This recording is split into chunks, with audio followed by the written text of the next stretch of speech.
விநாயகர் சதுர்த்திக்கு எப்பயும் ஒரே மாதிரியான பூரண கொழுக்கட்டை ரெடி பண்ணுறீங்கன்னா ஒன்ஸ் இந்த மாதிரி ட்ரை பண்ணி பாருங்கள். டேஸ்ட் வேறு லெவலில் இருக்கும். இப்போ இந்த கொழுக்கட்டை பண்ணுறதுக்கு கடாயில் 1.25 கப் அளவுக்கு தண்ணி சேர்த்துக்கோங்க. 1/2 டீஸ்பூன் உப்பு, 1 டீஸ்பூன் நெய் சேர்த்து தண்ணி நல்லா கொதிச்சதும் 1 கப் ராகி மாவு, 1/4 கப் அளவுக்கு பச்சரிசி மாவு சேர்த்து மாவை நல்லா வதக்கி ஒரு பவுலுக்கு மாற்றி ஆறுனதும் சாஃப்டான பதத்துக்கு பிசைஞ்சு வச்சுக்கோங்க.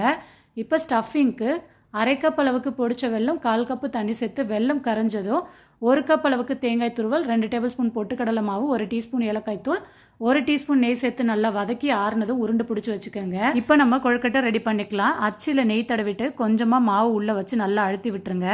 அதுக்கப்புறம் ஸ்டஃபிங் வச்சு நல்லா க்ளோஸ் பண்ணிடுங்க. பாருங்கள், பார்க்குறதுக்கே எவ்வளோ சூப்பராக இருக்குன்னு. வித்தியாசமாக இது போல் ட்ரை பண்ணி பாருங்கள்.